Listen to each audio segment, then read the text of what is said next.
Shalom semua warga kerajaan.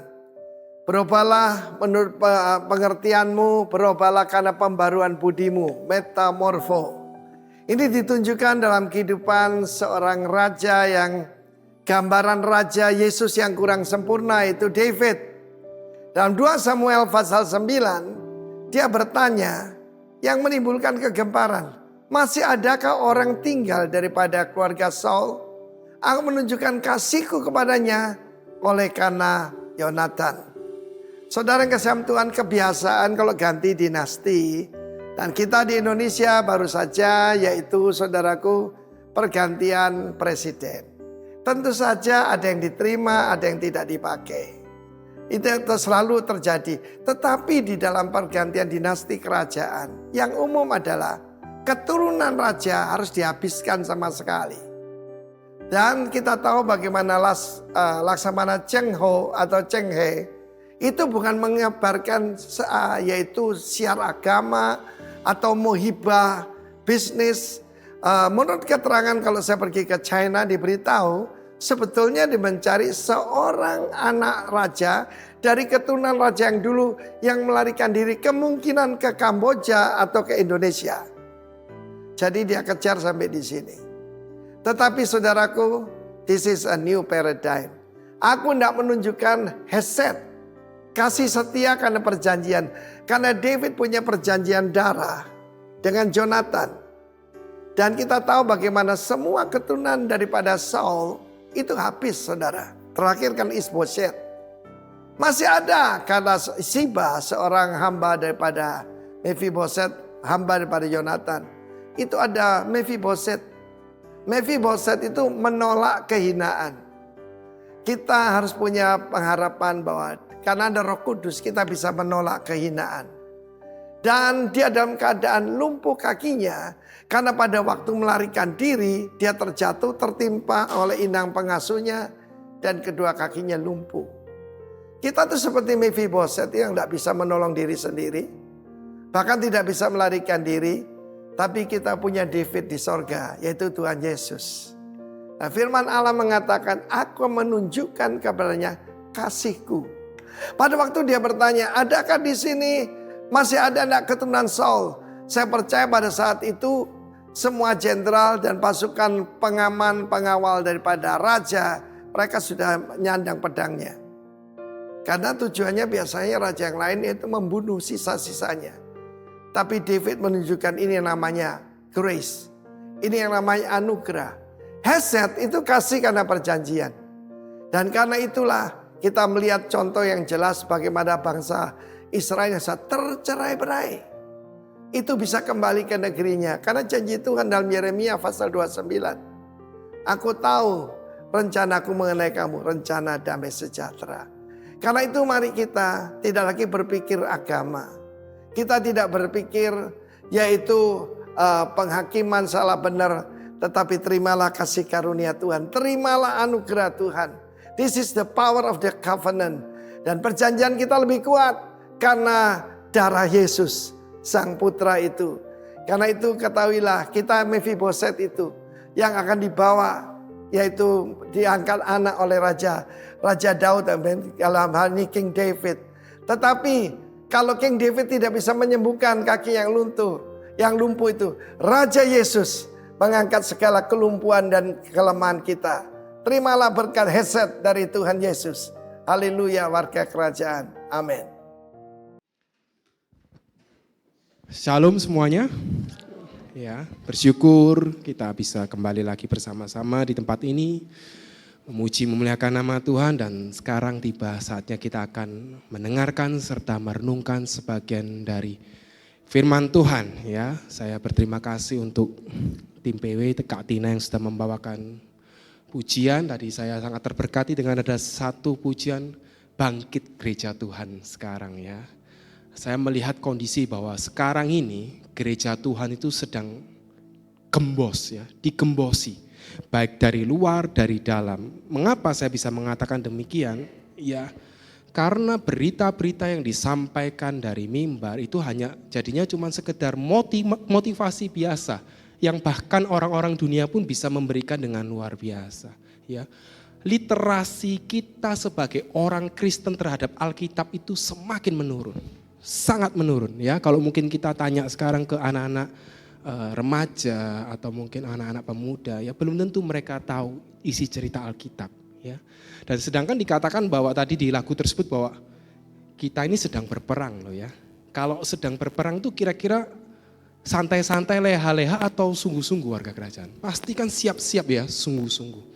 Oleh karena itu saya bersyukur kalau di tempat kita ya, kita benar-benar menghargai pengajaran firman Tuhan. Karena ingat firman Tuhan berkata bahwa ketika kita berperang melawan iblis, melawan dunia, ya, yang menjadi pedang kita ya, itu firman Tuhan ya, firman Tuhan. Oleh karena itu saya berharap kita semua di tempat ini kita dalam tanda kutip kita cerdas untuk urusan firman Tuhan. Kita memiliki literasi yang baik untuk firman Tuhan. Baik, tema kita pada bulan ini adalah Transforming People's Paradigm ya. Artinya apa? Mengubah paradigma orang-orang ya. Orang-orang juga termasuk diri kita tentunya. Dan di minggu yang lalu kita sudah belajar bahwa saat ini dunia sedang berusaha keras untuk apa? Untuk membawa kita, membawa gereja Tuhan semakin hari semakin serupa dengan dunia. Ya. Harusnya dunia menjadi serupa dengan Tuhan, serupa dengan Kristus, bukan gereja Tuhan yang menjadi serupa dengan dunia. Ya. Firman Tuhan di dalam Roma 12 ayat 2 dengan jelas mengingatkan agar kita tidak menjadi serupa dengan dunia, melainkan berubah oleh apa? Pembaharuan budi kita. Metamorfo, yang artinya transform atau berubah.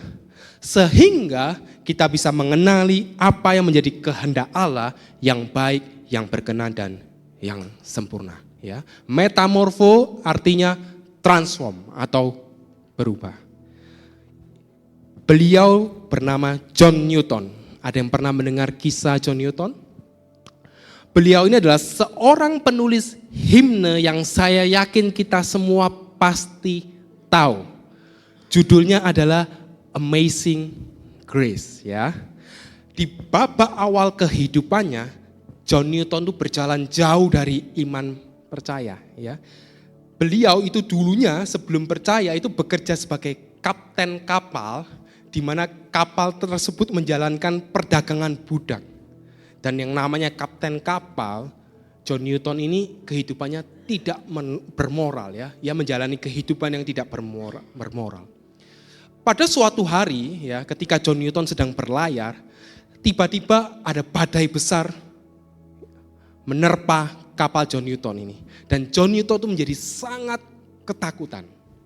Dan di tengah rasa takutnya, John Newton berdoa kepada Tuhan. Ia sadar bahwa ia butuh Tuhan. Dan pada akhirnya ia bertobat. Seiring dengan berjalannya waktu, John Newton berubah total. Ya, ia sudah tidak lagi menjadi kapten kapal perdagangan budak, melainkan ia menyerahkan dirinya untuk menjadi pelayan Tuhan. Dan tidak sampai di sana saja, ia juga aktif di dalam pergerakan untuk membebaskan para budak ya. Dulunya dia orang yang nyetirin kapal budak, tetapi sekarang dia terlibat untuk membebaskan perbudakan. Dan seperti yang telah disebutkan di awal, dia menuliskan sebuah himne yang berjudul Amazing Grace. Di himne tersebut terdapat kata-kata I once was lost, now am found. Was blind but now I see. Ya. Dulu saya hilang, sekarang ditemukan. Dulu buta, sekarang saya melihat. Kata-kata tersebut mencerminkan perubahan yang dialami oleh John Newton. Ya. Dari kisah John Newton kita bisa melihat bagaimana John Newton itu metamorfo, berubah. Dan seharusnya bahwa metamorfo dan berubah itu sudah seharusnya menjadi bagian dari pengiringan kita akan Kristus. Ingat bahwa kehidupan kekristenan tanpa perubahan itu nol besar. Ya, kita sudah belajar metamorfo, berubah. Dan untuk bisa metamorfo atau berubah, seseorang harus terlebih dahulu metanoio. Hari ini kita akan belajar sedikit-sedikit bahasa aslinya ya. Karena dari sini kita bisa mengerti artinya yang asli seperti apa. Nah, di dalam Matius 4 ayat 17 dituliskan sebab sejak waktu itulah Yesus memberitakan bertobatlah sebab kerajaan sorga sudah dekat. Kata bertobatlah pada ayat tersebut menggunakan kata metanoio. Ya, jadi metanoio itu artinya bertobat. Sama seperti John Newton tadi.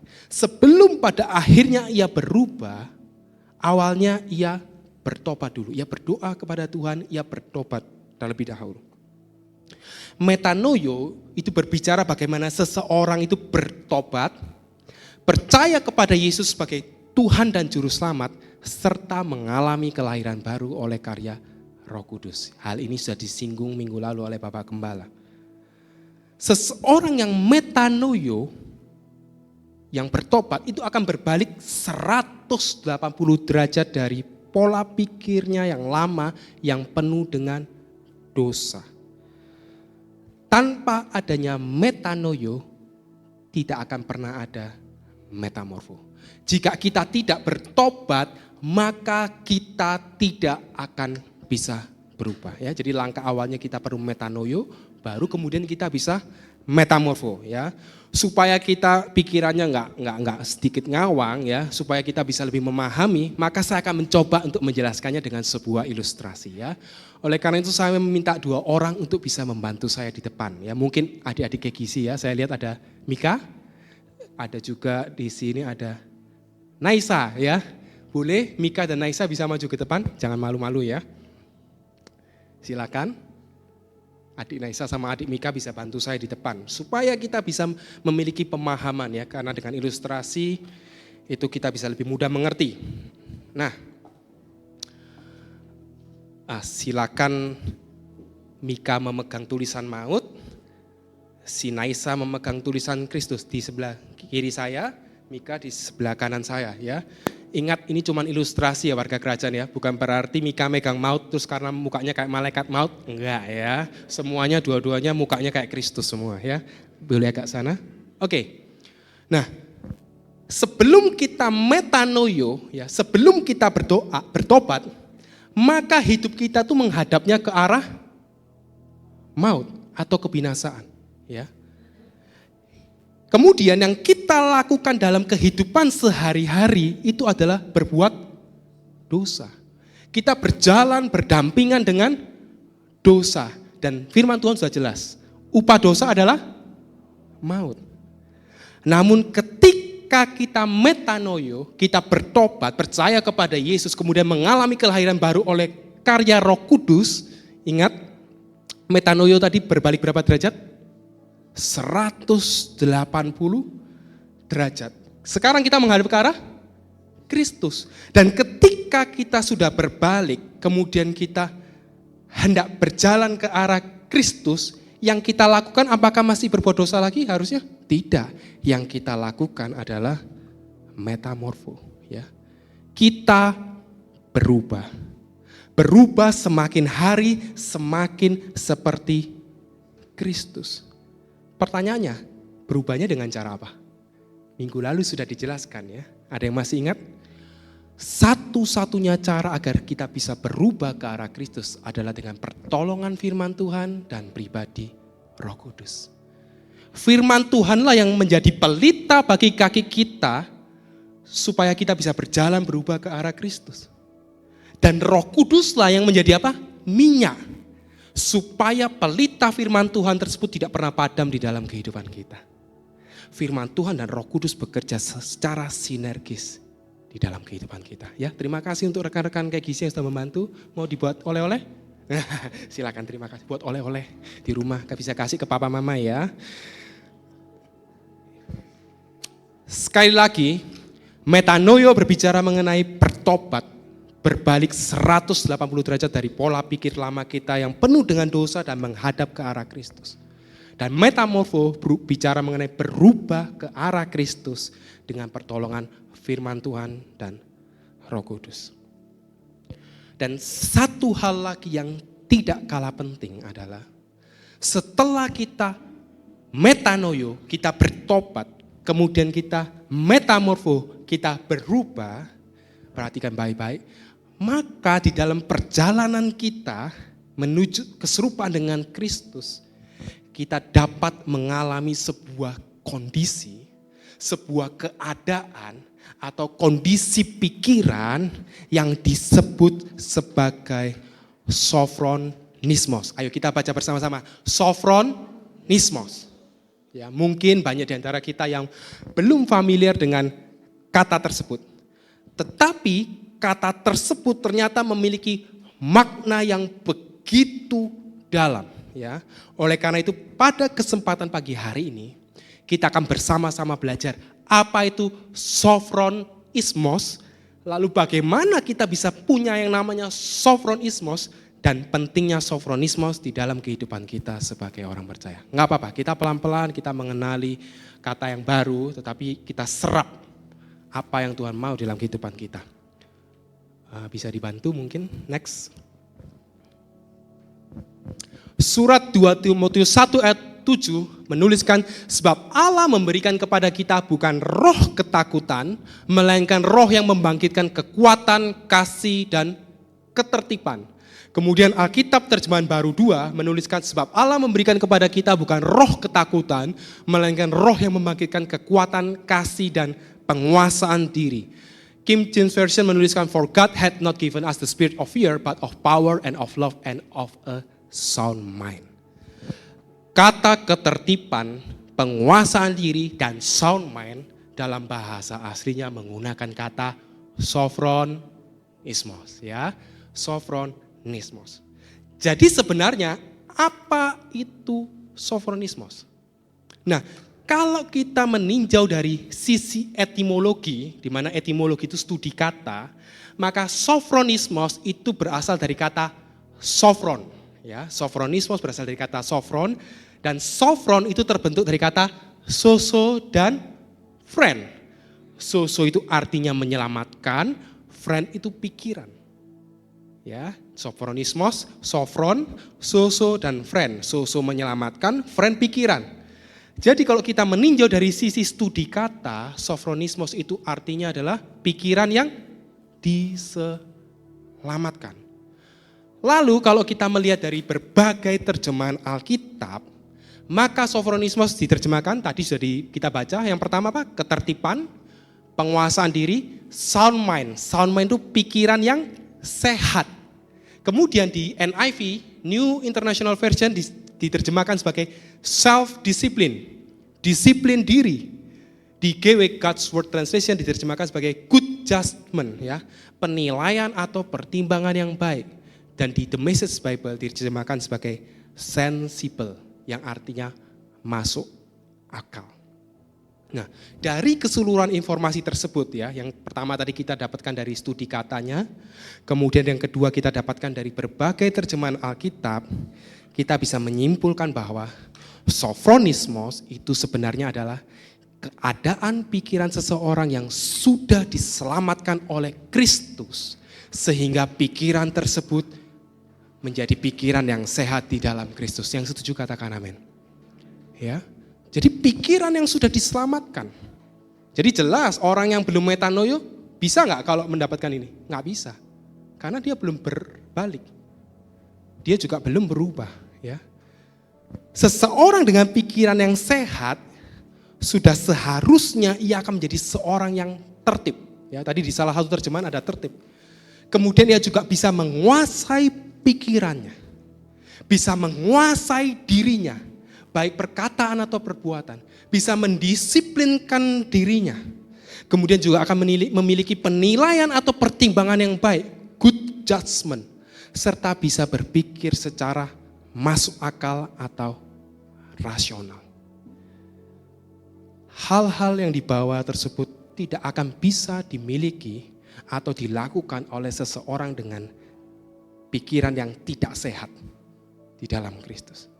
Dan yang menjadi permasalahan adalah zaman sekarang, ya, jumlah orang yang memiliki sophronismos atau pikiran yang sehat di dalam Kristus, kira-kira sajalah secara nalar, kira-kira semakin sedikit atau semakin banyak warga kerajaan?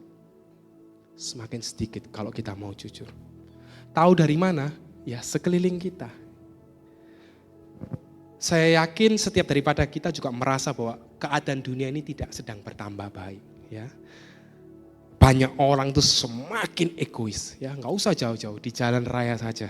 Saya jarang sekali zaman sekarang kalau nyetir di jalan itu ada orang yang masih sabar ya, masih mau memberikan kita jalan ya. Semuanya selalu mau jadi yang terdahulu ya, mau jadi yang terdepan. Walaupun saya memang tahu slogannya Yamaha itu selalu di depan ya, tetapi ini beda. Ini karena mereka tidak sabar. Kemudian banyak orang juga apa? Semakin mudah tersinggung. Ya. Dengar perkataan yang sedikit keras, tersinggung. Kemudian tidak mendapatkan validasi dari orang lain, tersinggung. Bahkan ya ditagih hutang, tersinggung. Lalu banyak orang juga semakin sulit mengampuni. Ya. Kepahitan kepada siapa? Orang tua. Kepahitan kepada pasangan kita, baik suami atau istri. Kepahitan kepada anak. Ya. Kadang konyol ya kepahitan sama anak. Orang tua kan harusnya lebih dewasa ya. Tapi buktinya ada orang yang kepahitan dengan anak. Kepahitan dengan gembala, kepahitan dengan sesama pelayan Tuhan. Itu bukan lagi menjadi sesuatu yang biasa, sudah menjadi sesuatu yang biasa. Selain itu banyak orang sudah tidak lagi bisa berpikir panjang. Ya. Istilahnya mudah gelap mata. Hingga akhirnya melakukan hal-hal yang di luar nalar, enggak masuk akal. Kita bisa lihat berita-berita yang berkeliaran ya. Berita itu semakin hari semakin gak masuk akal. Banyak orang gagal untuk menguasai pikirannya, menguasai dirinya. Gagal berpikir secara masuk akal. Karena apa? Karena tidak punya pikiran yang sehat di dalam Kristus. Sesederhana itu. Kemudian mengapa banyak orang tidak memiliki sofronismos atau pikiran yang sehat di dalam Kristus? Mudah juga, ya karena tidak mau metanoio bertobat tadi dan juga tidak mau metamorfo, mau berubah. Mereka nggak mau bertobat dan berubah ke arah Kristus. Atau mungkin mereka ngakunya sudah bertobat. Oh saya orang Kristen kok, saya sudah percaya Tuhan 50 tahun contohnya. Tetapi tidak pernah mau berubah ke arah Kristus. Hidupnya tidak dipimpin oleh firman Tuhan dan Roh Kudus. Pertanyaannya bagaimana dengan kita? Ya, kita terutama yang di tempat ini, yang mendengarkan firman Tuhan ini. Apakah kita sudah benar-benar bertobat? Ya, berbalik dari pola pikir kita yang lama. Ingat loh ya, 180 derajat. Kalau dulu kita suka ngamuan, ya sekarang ya sabar. Kalau dulu kita suka bohong, ya sekarang ya nggak bohong. Kalau kita dulu suka mungkin selingkuh, main nakal, ya sekarang berhenti. Itu berbalik 180 derajat. Atau kita tetap ngomongnya bertobat tapi ya tetap melakukan kayak tadi, tetap melakukan dosa. Itu bukan bertobat. Kemudian apakah semakin hari kita semakin berubah ke arah Kristus dengan pertolongan firman Tuhan dan Roh Kudus? Atau ya sudah gini aja. Kalau kita baca firman Tuhan saja jarang, ya mungkin cuma seminggu sekali, cuma ya waktu ibadah. Atau mungkin setahun 2 kali ya waktu apa? Natal dan Paskah. Atau mungkin bahkan tidak pernah. Gimana kita bisa punya pikiran yang sehat di dalam Kristus? Kalau kita setiap pagi bangun berdoa yang kita lihat pertama kali HP kita ya. Kemudian sudah langsung kita sikat gigi mandi. Kita tidak pernah mensyukuri hari yang Tuhan beri kepada kita. Kemudian kita nggak pernah minta tuntunan Roh Kudus di dalam kehidupan kita. Bagaimana kita bisa punya pikiran yang sehat di dalam Kristus? Sulit. Atau bahkan tidak bisa. Ujung-ujungnya kita hanya mengandalkan pikiran manusia kita. Dan kita tahu bahwa pikiran manusia kita itu syarat akan kedagingan dan dosa. Jadi tanpa adanya metanoio dan metamorfos sebagai satu paket, tidak akan pernah ada sofronismos. Jadi apabila kita mau memiliki pikiran yang sehat di dalam Kristus, caranya sangat amat sederhana. Bertobat dan berubah. Ya, ini kata-katanya memang sederhana sekali kok warga kerajaan ya. Siapa sih kita nggak kenal kata bertobat? Siapa sih kita nggak kenal kata berubah? Tapi menjalankannya sampai detik ini tidak mudah. Pertobatan itu tiap hari, perubahan juga tiap hari. Semakin hari semakin serupa Kristus. Pikiran yang sehat, pikiran yang waras itu sudah semakin langka di dunia ini, sangat langka. Oleh karena itu kita sebagai anak-anak Tuhan perlu tampil beda. Dengan cara apa? Dengan cara kita memiliki pikiran yang sehat di dalam Kristus. Amin.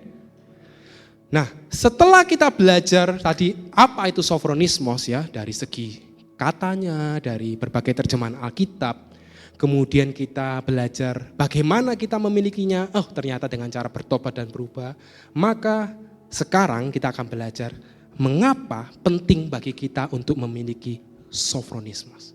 Mengapa pikiran yang sehat di dalam Kristus itu begitu penting ya. Manfaatnya apa sih di dalam kehidupan kita? Kita akan bersama-sama belajar. Yang pertama, bebas dari ketakutan ya. Dengan memiliki pikiran yang sehat di dalam Kristus, maka kita akan bebas dari ketakutan. Amin. Surat 2 Timotius 1 ayat 7 yang tadi sudah kita baca, menuliskan apa? Sebab Allah memberikan kepada kita bukan apa? Roh ketakutan, melainkan roh yang membangkitkan kekuatan, kasih, dan ketertiban atau penguasaan diri. Ya, sofronismos itu. Dari ayat tersebut kita dapat melihat bahwa lawan dari sofronismos itu apa, warga kerajaan? Lawannya apa? Ketakutan. Ya, lawan dari sofronismos itu adalah ketakutan. Dan yang namanya ketakutan sudah selalu menjadi salah satu musuh terbesar kita di dalam kehidupan kita. Ya, oleh karena itu tidak heran kalau Alkitab sering sekali menuliskan kata-kata apa? Jangan takut. Dan dewasa ini kita bisa melihat bahwa ketakutan itu semakin merajalela, ya. Semakin mendominasi kehidupan banyak orang. Banyak orang takut akan masa depan. Banyak orang takut tidak bisa membeli berbagai kebutuhan hidup. Banyak orang takut bahkan tidak bisa makan esok hari. Apalagi banyak orang takut tidak bisa mendapatkan jodoh. Banyak orang takut diremehkan orang lain. Banyak orang takut ditolak orang lain. Banyak orang takut tidak mendapatkan validasi dari orang lain dan seterusnya. Tanpa disadari banyak ketakutan yang mendominasi di dalam kehidupan kita, termasuk kita orang percaya.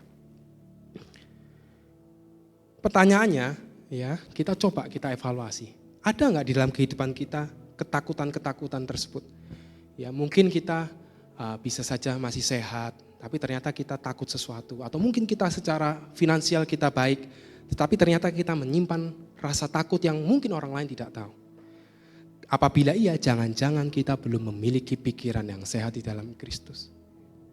Kalau kita memiliki pikiran yang sehat di dalam Kristus, maka kita akan memiliki keberanian ilahi untuk menjalani kehidupan ini. Mengapa? Karena Roh Kudus di dalam kita akan selalu mengingatkan akan firman Tuhan yang akan menjadi kekuatan bagi kita. Ketika mungkin masa depan tadi terlihat suram, firman Tuhan berkata, masa depan sungguh ada dan harapanmu tidak akan hilang.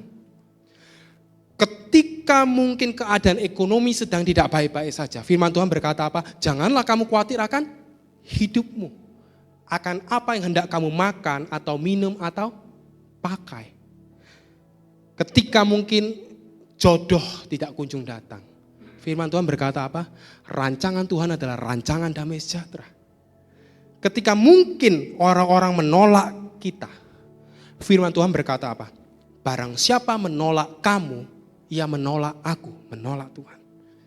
Ketika mungkin orang-orang membenci kita, firman Tuhan berkata apa? Kasihilah musuhmu dan berdoalah bagi mereka yang menganiaya kamu. Dengan demikian, dengan berbekalkan firman Tuhan yang diingatkan oleh Roh Kudus, kita tidak akan pernah dikuasai oleh ketakutan.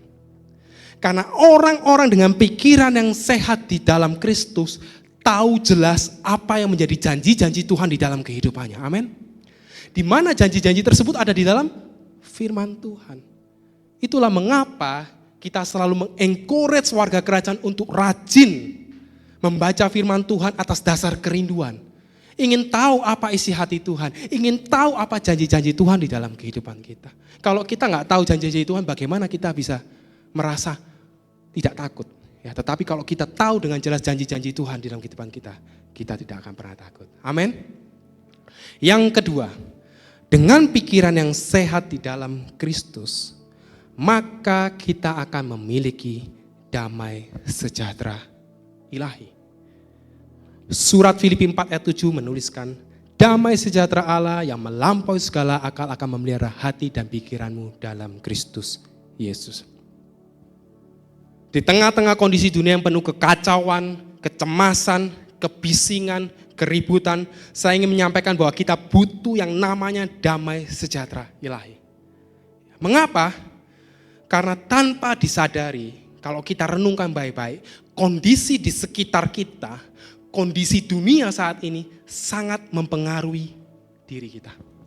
Jangan bilang gak mempengaruhi, sangat mempengaruhi. Banyak di antara kita yang pada akhirnya kehilangan damai sejahtera kita karena dunia ini. Tetapi lucunya, kita masih terus berusaha untuk mencari damai sejahtera ya dari dunia ini. Itu konsep yang salah. Kita tidak damai sejahtera karena dunia, tetapi kita masih cari damai sejahtera dari dunia. Ingat bahwa kita tidak akan pernah bisa merasakan damai sejahtera yang sejati hanya dengan mengonsumsi apa yang ditawarkan oleh dunia. Tidak akan pernah bisa. Apa yang ditawarkan oleh dunia ini sifatnya itu sementara, warga kerajaan. Sangat amat sementara. Dan justru terkadang bisa membuat kita merasa semakin hampa. Ya. Mungkin kita pernah bermimpi punya uang 10 juta. Ya. Setelah kita punya uang 10 juta, apakah kita akan puas jujur? Tidak. Kita akan ingin punya 100 juta. Ya. Setelah punya uang 100 juta, apakah puas? Tidak. Kita akan ingin punya uang 1 miliar. Kalau sudah uang 1 miliar sudah mulai bingung lagi. Kira-kira yang aman ditaruh di mana ya? Jadi masalah lagi. Bukan berarti kita nggak boleh bekerja dan menabung loh ya. Itu hal yang baik. Hanya saja poin yang ingin saya sampaikan adalah apa yang berasal dari dunia ini tidak akan pernah bisa menjadi sumber damai sejahtera yang sejati di dalam kehidupan. Tidak akan pernah bisa. Di dalam Yohanes 14 ayat 27, Yesus mengatakan, damai sejahtera ku tinggalkan bagimu. Damai sejahteraku ku berikan kepadamu dan apa yang ku berikan tidak seperti yang diberikan oleh dunia kepadamu. Janganlah gelisah dan gentar hatimu. Damai sejahtera sejati itu milik siapa warga kerajaan? Milik Yesus. Ya, dikatakan damai sejahteraku. Bahasa Inggrisnya my peace. Damai sejahtera itu milik Yesus. Hanya dapat ditemukan juga di dalam Yesus. Sehingga orang yang memiliki pikiran yang sehat di dalam Yesus Kristus, yang menaruh pikirannya di dalam Yesus Kristus, pasti akan menerima damai sejahtera ilahi. Amin. Enggak ada cara lain. Karena damai sejahtera cuma jelas. Alkitab menuliskan bahwa damai sejahtera itu miliknya Yesus. Ya, itulah kenapa kita perlu meningkatkan literasi Alkitab kita. Karena Alkitab dengan jelas mencatat apa yang menjadi solusi bagi kehidupan kita. Walaupun memang tidak mudah, tapi kita punya Roh Kudus. Warga kerajaan tahu ini binatang apa? Embek-embek ya, domba. Mazmur 23 ayat 5b menuliskan, engkau mengurapi kepalaku dengan minyak. Mazmur 23 ini bercerita tentang Tuhan adalah gembala kita. Pada konteks masa itu, seorang gembala itu akan mengolesi domba-dombanya dengan minyak, ya, diurapi dengan minyak, terutama di area kepala. Mengapa perlu diolesi minyak domba-domba tersebut? Jawabannya adalah karena domba-domba tersebut sering diganggu oleh serangga, ya, terutama lalat lah, ya, mungkin kutu dan sebagainya. Dan hal itu sangat mengganggu karena kalau namanya lalat itu terbang-terbang di area kepala, dekat mata, dekat hidung, dekat telinga, mengganggu domba-domba tersebut. Dan yang lebih parah lagi, lalat itu bisa bertelur di area-area yang lembab ya. Membran mukosa di hidung, mungkin di telinga bagian dalam itu bisa bertelur. Kemudian apa yang terjadi? Ketika telur itu menetas, jadi apa? Telurnya lalat? Uget-uget ya, larva, mekot, istilah bahasa Inggrisnya itu mekot, makot. Dan larva itu akan menjadi parasit, di mana di hidung ataupun telinga domba-domba itu. Dan ketika larva itu menjadi parasit, domba-domba itu akan merasa gak nyaman. Ya, bayangkan ada yang gerak-gerak di kuping kita atau di hidung kita pasti gak nyaman. Ya, dan kadang merasa kesakitan. Lalu apa yang akan dilakukan oleh domba tersebut? domba tersebut gini-gini, kemudian dia mulai menabrakkan kepalanya di tembok. Juga menabrakkan kepalanya di benda-benda yang keras seperti batu. Dan kalau namanya kepala, sekuat-kuatnya kepala domba ditabrak-tabrakin, ya lama-lama juga bisa pecah ya. Domba itu bisa terluka parah dan akhirnya mati. Oleh karena alasan itulah, gembala mengolesi domba-dombanya dengan minyak, supaya lalat ataupun serangga lain tidak bisa mendekat dan hinggap di domba-domba tersebut. Ya, terutama di area kepala. Lalat berbicara mengenai pengaruh buruk dari iblis, dari dunia, dan juga sekitar kita yang bisa membuat kita kehilangan damai sejahtera. Ya, ada nggak sih orang-orang di sekitar kita yang bisa membuat kita kehilangan damai sejahtera? Ada, ya, sangat ada. Dan bahkan pengaruh itu bisa membuat kita self-destruct, menghancurkan diri kita, sama seperti domba tadi. Ya, dia nggak mau sebenarnya dia menghancurkan dirinya, tapi mau nggak mau karena pengaruh itu dia menabrakkan dirinya. Melalui apa pengaruh tersebut diberikan? Mata. Ya, salah satu apa yang kita lihat, hal-hal yang tidak kudus, hal-hal yang tidak baik. Juga melalui telinga, apa yang kita dengar, gosip, kata-kata yang menjatuhkan, bukan kata-kata yang membangun. Disitulah pentingnya pengurapan minyak. Sama seperti gembala tadi. Dan minyak Alkitab selalu mengarahkan kepada pribadi Roh Kudus. Pengurapan minyak bicara pengurapan Roh Kudus atas diri kita. Ketika pengurapan Roh Kudus itu ada atas kita, maka damai sejahtera ilahi itu akan menaungi kita, melingkupi kita, dan melindungi kita dari berbagai pengaruh buruk. Ya, kita akan ada tudung.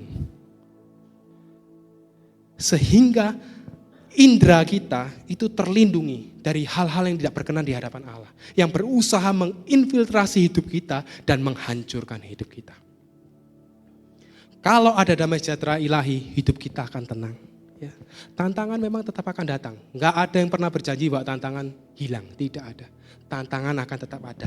Tetapi kita akan tetap tenang ketika menghadapinya. Ya, sama seperti Yesus ketika ada angin ribut datang, ia tetap tenang. Dan penting untuk menjadi catatan bagi kita sebagai orang percaya bahwa pengurapan Roh Kudus itu tersedia bagi orang-orang yang memiliki pikiran yang sehat di dalam Kristus. Mengapa? Karena orang-orang yang memiliki pikiran yang sehat di dalam Kristus, mereka mau memberikan hidup mereka dipimpin oleh firman Tuhan dan Roh Kudus. Jadi jangan dipikir bahwa sembarang orang bisa menerima pengurapan tersebut. Tidak. Oleh karena itu marilah kita yang sudah sekian tahun kita ikut Tuhan, ya. Mungkin ada yang 10 tahun, 20 tahun, 30 tahun. Jadilah orang-orang yang mau hidup dipimpin oleh firman Tuhan dan Roh Kudus. Ya, mungkin ini menjadi mungkin bagi orang-orang sesuatu yang klise, tetapi bagi saya enggak. Firman Tuhan itu nyata pimpinannya atas hidup kita. Roh Kudus pun turut serta menuntun hidup kita. Tanpa kedua pribadi tersebut tidak akan pernah bisa. Yang terakhir, yang ketiga. Dengan memiliki pikiran yang sehat di dalam Kristus, maka kita dapat menjaga kesatuan tubuh Kristus. Amin. Surat 1 Korintus 1 ayat yang ke-10 menuliskan, tetapi aku menasihatkan kamu saudara-saudara, demi nama Tuhan kita Yesus Kristus supaya kamu apa? Seia sekata dan jangan ada perpecahan di antara kamu, tetapi sebaliknya supaya kamu erat bersatu dan sehati sepikir. Kesatuan di dalam tubuh Kristus dapat terjadi apabila kita seia, sekata, sehati, dan sepikir. Dan kita semua bisa seia, sekata, sehati, sepikir kalau kita memiliki pikiran yang sehat di dalam Kristus. Kok bisa? Karena kalau kita punya pikiran yang sehat di dalam Kristus, maka yang kita pikirkan itu adalah kepentingan Kristus, bukan kepentingan pribadi kita. Ya. Dengan demikian, masing-masing kita akan berusaha untuk melakukan apa yang menjadi bagian yang sudah Allah tetapkan di dalam kehidupan kita. Ya, baik di keluarga, di gereja, ataupun masyarakat. Dan ingat, kesatuan itu bukan bicara mengenai kesamaan. Ya. Kesatuan bukan bicara tentang kesamaan. Masing-masing kita itu punya peran yang unik di dalam rancangan Allah.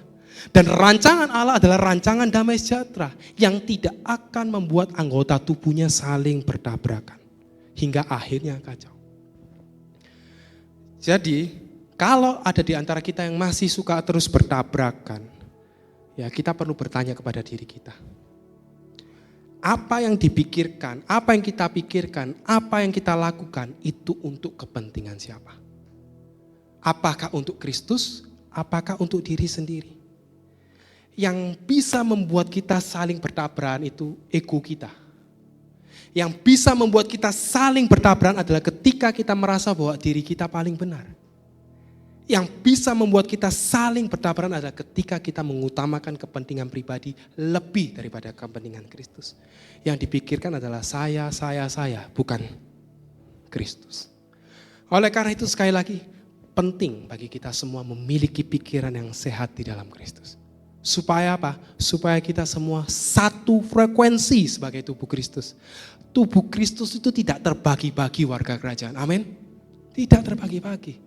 Dan yang menjadi kepala adalah Kristus. Kesatuan itu ya bisa dimulai dari keluarga. Bergerak gereja lokal. Bergerak lagi antar gereja.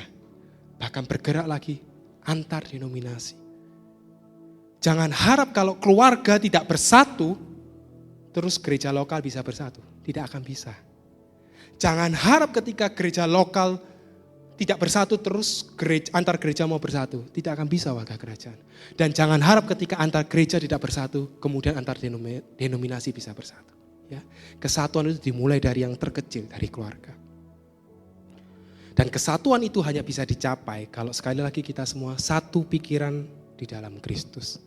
Tahu apa yang menjadi kehendak Allah di dalam kehidupan kita masing-masing. Dijamin tidak akan ada perpecahan. Minim yang namanya perselisihan. Karena sama-sama yang dipikirkan apa? Kepentingan Kristus.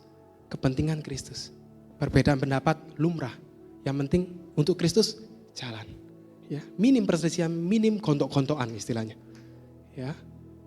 Jadi yang ketiga dengan sofronismos. Kita dapat menjaga kesatuan tubuh Kristus.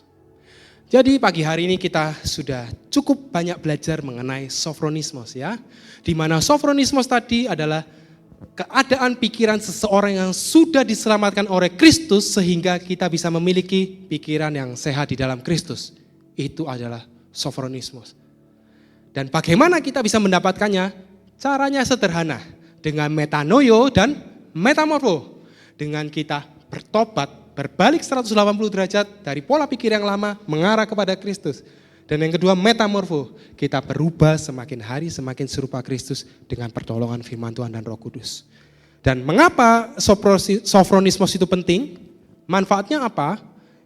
Yang pertama, dengan sofronismos kita bebas dari ketakutan.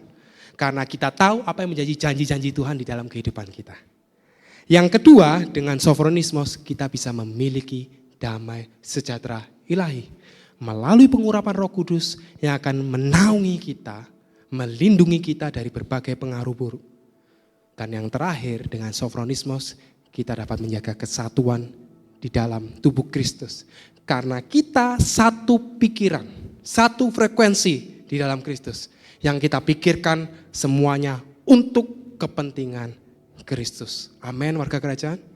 Saya berdoa kita semua di tempat ini menjadi pribadi yang memiliki sofronismos. Ya. Jadi ketika sekarang dengar kata sofronismos, sudah tahu bahwa sofronismos adalah pikiran yang sehat di dalam Kristus. Sehingga kita semua berdampak bagi sekitar kita.